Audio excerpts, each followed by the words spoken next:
Everybody tells this story the same way. A secret device, machined in a back room by somebody who does not want to be found, smuggled into the sport by people with something to hide. It is a good story. It is also, in the most important respect, false. Because the concealed motor at the center of cycling's longest-running suspicion was not a secret at all. It was a product. It had a manufacturer, a model name, a published specification, a price in pounds, and a review in the cycling press. By the year 2009, if you had the money, you could simply order one and have it delivered. This is the story of that product. No rider is accused of anything here. None needs to be. The uncomfortable part of this story is not who used one, it is that using one required nothing except the decision to do it. The product was called the Gruber Assist. It was made by an Austrian firm, Gruber Antrieb, based in the town of Wurgl, and the engineering behind it is older than most people assume. The patent application covering it was filed with a priority date in July of 2006. So the design existed on paper before the sport had any testing program at all. Here is what you were buying.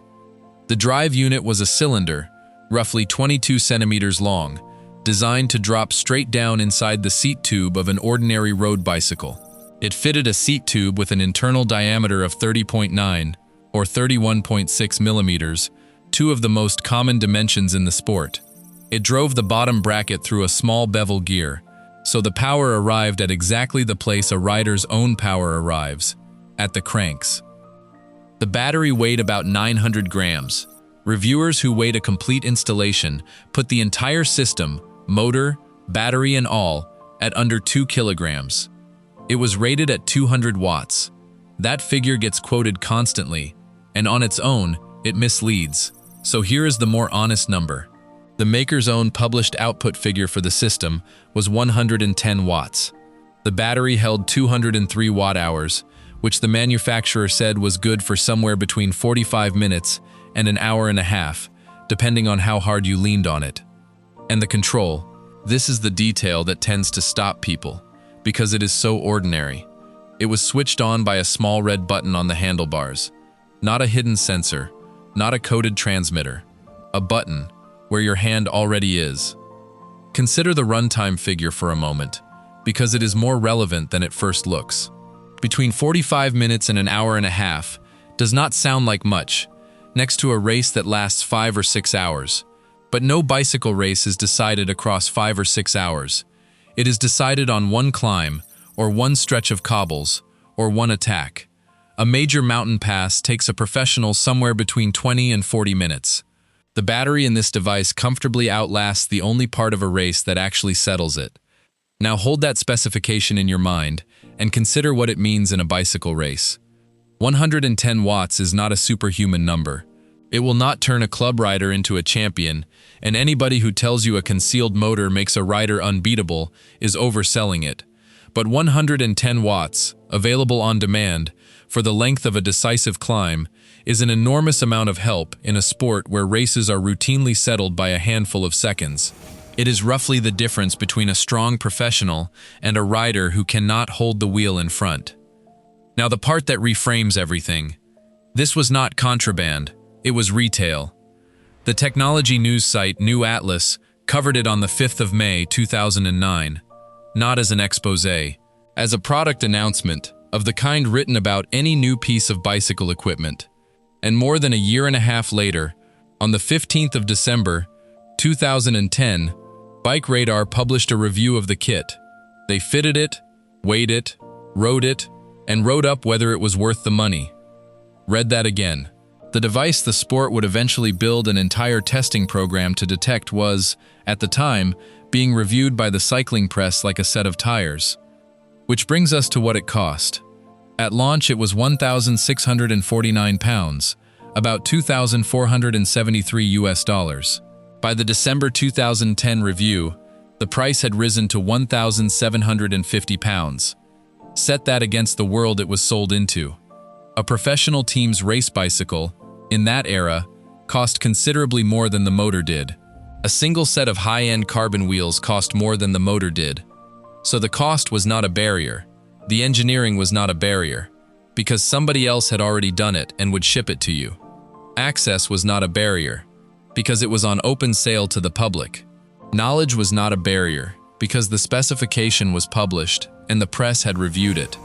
Every practical obstacle people assume must have stood between a professional bicycle and a concealed motor was, by 2009, already gone. What was left was only the decision, only whether somebody was willing. That is the argument of this video, and it is worth stating plainly what it does not claim. It does not claim any professional bought one. It does not claim any professional fitted one. At professional road level, nobody has ever been caught with a hidden motor of any kind. What the record establishes is narrower and, in its way, more troubling. From 2009 onward, the thing everybody insisted was too exotic to actually exist was catalogued, reviewed, and delivered by post, and the sports magnetic scanning program did not arrive until 2016. 7 years in which the technology was for sale and nobody was systematically looking. That is not proof that anybody cheated. It is proof that if somebody had, there was no mechanism in place that would reliably have found out. And then the product's own story takes a turn that almost nobody follows to the end. The Gruber Assist was renamed. It became the Vivax Assist, and the price went up with the branding. The system was listed at €2,699, with a further package adding a battery concealed in a bottle and a handlebar button for another €499, taking a complete concealed installation past €3,000. The name of that add-on package deserves a moment of its own. The manufacturer called it the Invisible Performance Package. Not a code name, not something a journalist coined afterwards. That is what it was called in the company's own product listing, sold to the general public, describing a battery you cannot see and a switch nobody will notice. The vocabulary of concealment was never hidden either. It was the marketing. Then, in January of 2016, at the Cyclocross World Championships in Zolder, a motor was found in a bicycle in the pit area of the Belgian rider Femke van den Driesche. It remains the only confirmed case of a hidden motor in the history of the sport. According to the reporting at the time, the unit in that frame was a Vivax. The company's response is worth quoting, because it is not what people expect. In February of 2016, the maker stated that the system was not intended for use in competition, and said in plain terms that it condemned the use of the Vivax Assist in competitions. The firm that built the most notorious object in modern cycling publicly wanted nothing to do with what it had been used for. 4 years later, the story ended quietly. In July of 2020, the company announced it was going out of business, citing supply disruption from the coronavirus pandemic. If you want the documented record on this subject, rather than the rumor, subscribe to the Peloton Files.